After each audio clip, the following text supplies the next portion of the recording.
Hi YouTube. My name is Jack, and I've tried to record this video several times, but I keep getting sort of tangled up in myself and, I don't know, I trip over my words, so we're going to try this another time. Hi. 3 years ago, fun fact, I was writing this book. This was my first book, Qabalistic for Wiccans, Ceremonial Magic on the Pagan Path. I wrote it in the early days of the pandemic, so while we were in lockdown in April and May of 2020, and then because the timeline on the publishing process is very slow, the book didn't release until December of 2021, so about 18 months after I finished the manuscript. And I'm so proud of this book. I really, really am.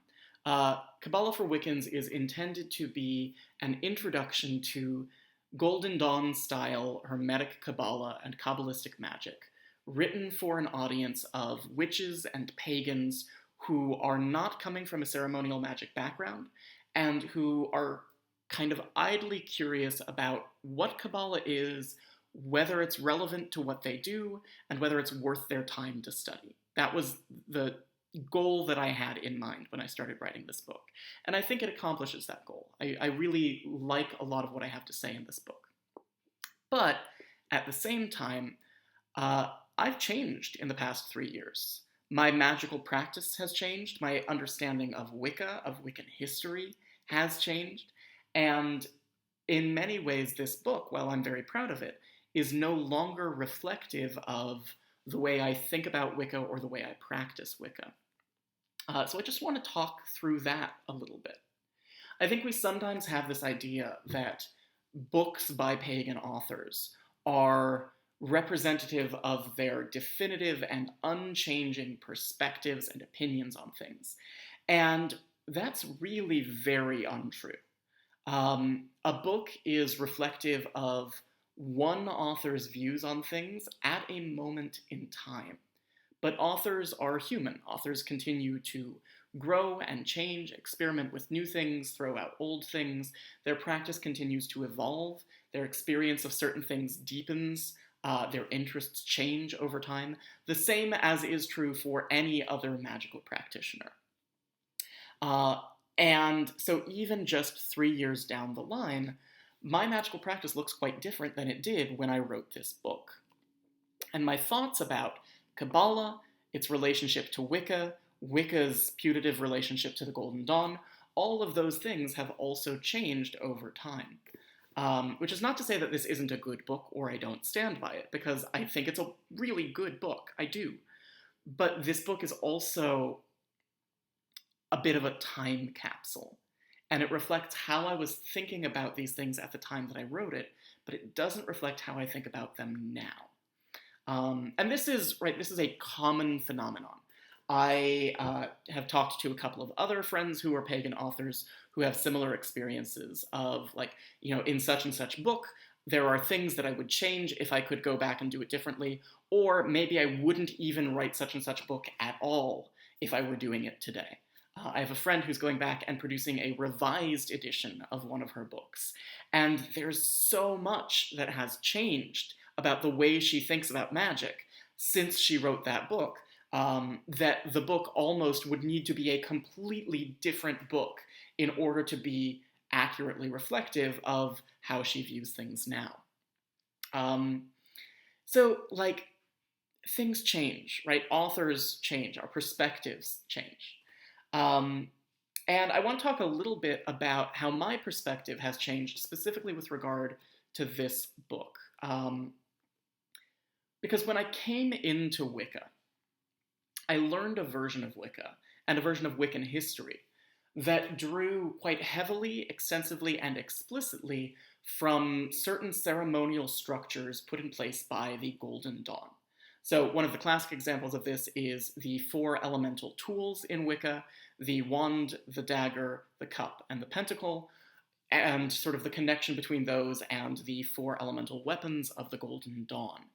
You can also think about the correspondence of the 4 cardinal directions to the elements: air in the east, fire in the south, water in the west, earth in the north. This is something that you find widespread in many sort of Wiccan communities, but other magical communities as well. And this is something that is sort of lifted from the Golden Dawn. And I think broadly there is a narrative, it's a dominant narrative in magical communities, that magic in the 20th century is all heavily influenced by the Golden Dawn. So there's this idea that the Golden Dawn, was a titan of magic. It started in the 1890s, lasts about 16 years, and in that time, it gets its fingers into every pie so that everything that comes after it is influenced by Golden Dawn magic. So you can think about Dion Fortune's Fraternity of Inner Light.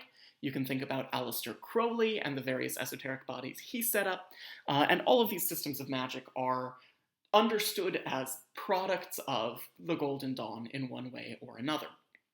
And the dominant narrative, certainly at the time that I came into Wicca, but, even now, the dominant narrative has been that Wicca is another one of those. Wicca is another child of the Golden Dawn. And maybe it's a little bit less explicitly ceremonial, maybe it's mingled more with folk magic than other children of the Golden Dawn are, but there's still this idea that Wicca is ultimately an offshoot of Golden Dawn esotericism. And if you think in those terms, if you approach Wicca with the perspective that it comes out of the Golden Dawn, then it follows so naturally to bring Kabbalah into that and to understand Wicca in Kabbalistic terms. Because everything the Golden Dawn did was Kabbalistic, right? Every piece of Golden Dawn esotericism was related back to Kabbalistic structures. That was kind of the keystone that held the whole Golden Dawn temple together. And so if Wicca is borrowing magical structures from the Golden Dawn, those structures are going to continue to be Kabbalistic, even if they're used by Wiccans in a less explicitly Kabbalistic context, right? If we're using Golden Dawn elemental correspondences or Golden Dawn elemental tools or whatever else we might be using from the Golden Dawn, those things have a particular meaning in the Golden Dawn context, and that meaning is inevitably going to be Kabbalistic. So if we lift those things and then place them in a Wiccan context, it follows that that Kabbalistic meaning is still there. Now, I've always held, and I still maintain, that you don't have to be a Kabbalist in order to be a Wiccan. But if we think about Wicca as coming out of the Golden Dawn, then it makes sense that we benefit by understanding Kabbalah and looking at how Wiccan practices can be seen through a Kabbalistic lens. Because there's this idea that Kabbalah is in the foundation of Wicca, even if it's not sort of on the upper floors, right? There's this understanding that if Wicca comes out of Golden Dawn magic, then Kabbalah is in there, and it's just not necessarily as visible. So if you decide to study Kabbalah and you really dig into it, you're going to learn how to see that innate Kabbalistic structure in a way that you maybe otherwise wouldn't, and that can be beneficial to your magic. And that was very much the perspective that I had when I wrote this book. It was how I thought about Wicca, how I thought about Wiccan practice, and how I thought about the relationship between Wicca and the Golden Dawn, and the importance of Kabbalah for Wicca. These days, I've been moving away from that perspective. It's still a legitimate perspective. It's a perspective that many people in the Wiccan community hold. But I've been more and more interested in understanding other influences, and frankly, influences that I think are more significant for the development of Wicca. There's been some really wonderful research done on the New Forest Coven, understanding who the people were who came together in the New Forest in the 1930s with this idea that they had been witches together in a past life. And they sort of came up with a magical and ritual system reflective of what they thought that their practice in that witch cult in a past life might have been like. And they drew on a variety of esoteric sources, but based on the research that's available to us about the New Forest Coven's ritual practice and also on sort of who the members of the coven likely were and what their influences were, it seems really unlikely that the Golden Dawn was actually one of the major influences on New Forest ritual practice. New Forest Coven was probably influenced by Rosicrucianism of another form. I feel like it's unlikely that the New Forest Coven was influenced by Golden Dawn magic. I think I said that. Anyways, it's likely that the New Forest Coven was influenced by Rosicrucianism of another form, but not Golden Dawn Kabbalistic magic. No one in the New Forest Coven really seems to have been deeply involved in that. They were influenced by co-masonry, absolutely. They were influenced by Rudolf Steiner and his theory of group reincarnation. They were probably also influenced by Margaret Murray's witch cult hypothesis, and by some other, elements of the Solomonic tradition. But that's a very different scattering of influences than the Golden Dawn. And we see some Golden Dawn influence maybe obliquely come into Wicca a little bit later. So Gerald Gardner had some superficial influence that came in from Aleister Crowley. I think there's not actually a lot of Crowley in Wicca, but there's a little bit of stuff, right? Like Gardner, we know that Gardner had read the Gnostic Mass and really liked some of the poetry in it. So insofar as that was an influence on Gardner, the Gnostic Mass is obviously replete with Kabbalistic symbolism, and some of that may have worked its way into the way Gardner was thinking about Wicca. Doreen Valiente and Alex Sanders were both very familiar with Golden Dawn magic, and they brought some of that into the way that they thought about Wicca. But the early days of Wicca, it really seems like there's not much of the Golden Dawn to be found. And it looks like the Golden Dawn is not a primary influence on the development of Wicca. So things that are more likely to have been influential are the Solomonic grimoire tradition, which, if you're reading Samuel Liddell MacGregor Mathers's translation of the Key of Solomon, he put Kabbalistic stuff into that. He sort of rewrote the Key of Solomon to make it Kabbalistic.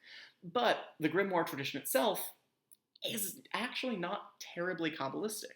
You find Kabbalah in certain parts of the history of Western magic, right? It works its way into Western magic quite early on, but it's not ubiquitous really until the 19th century.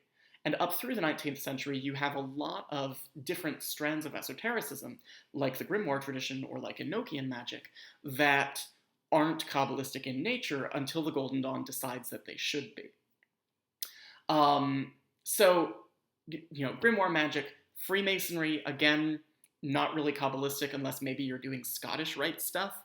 And then some other influences, like influences from figures like James Fraser, who I've talked about quite extensively, who had this vision of what an imagined pagan past might have looked like.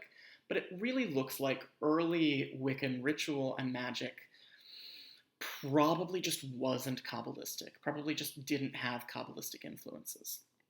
And over the course of the past 3 years, as my thinking about the historical trajectory of Wicca has developed, my interest has also shifted away from Kabbalah and has shifted more in the direction of exploring the kinds of things that the very early Wiccans were doing. So what were the really early influences that came together to allow for Wicca to happen? And what did, the first days of Wicca look like? Those are things that I'm super interested in. There are a couple of, really fascinating Gardnerian materials that I think get overlooked a lot of the time that I have been spending more time with in my own personal ritual practice. I can't really talk about some of that stuff, but there's a lot there, and that's been where my attention has been going. And I've been spending a lot less time with the Golden Dawn Kabbalistic stuff. Which is not to say that I think the Kabbalistic stuff is bad or not useful, right? I still like this book, and I still think it's a good book. It's just that these days, my own magical practice is not terribly Kabbalistic. And my own approach to Wicca is not terribly Kabbalistic because I'm interested in exploring these other influences that converged to allow for Wicca to happen. So do I still think that you can use Golden Dawn style Kabbalah as a lens through which to view Wicca and that it can be meaningful to do so? Absolutely. I do still think that it can be edifying to look at Wicca through a Kabbalistic lens, and I think it gives you a different perspective, a different way of understanding what you might be doing as a Wiccan, that can enrich your magical practice, that can open up new doors. It's just a lens that I'm personally not using a lot of these days.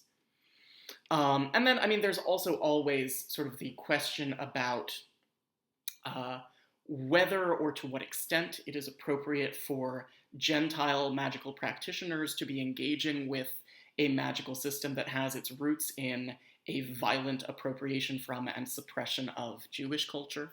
I do talk about that in the book. Ultimately, I think that's just like a very complicated and thorny question, and like the best you can do is be a grown-up about it and talk to the Jewish people in your life and be respectful and just like try to figure out for yourself what seems like the right thing to do. But you know, that question is always hanging in the background. And so, you know, like that's probably part of why my own magical practice has become less and less Kabbalistic as I've been exploring more of what early Wicca might have looked like, and just sort of stepping away from the assumption that Wicca is a child of the Golden Dawn, and instead looking at Wicca as it stands on its own 2 feet.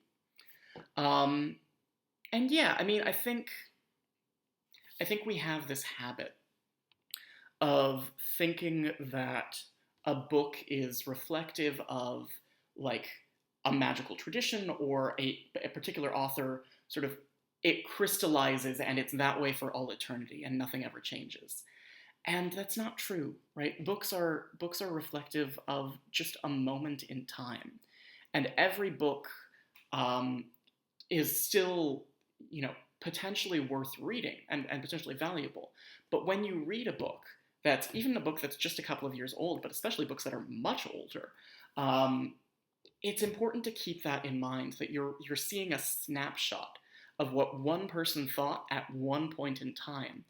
And that person's practice continued to evolve past the point when the book was written. So, yeah, I mean, I don't know, 3 years on, I love this book. I'm so proud of this book. I'm so happy that I wrote this book. But also, this book is no longer really who I am as a witch. And that's an interesting place to be. I hope you've enjoyed this video. There's probably more to be said, but I don't want to ramble on too much. And I feel like I'm getting sort of my main point across. So I'll end up here. Thank you very much, and I will catch you on the flip side.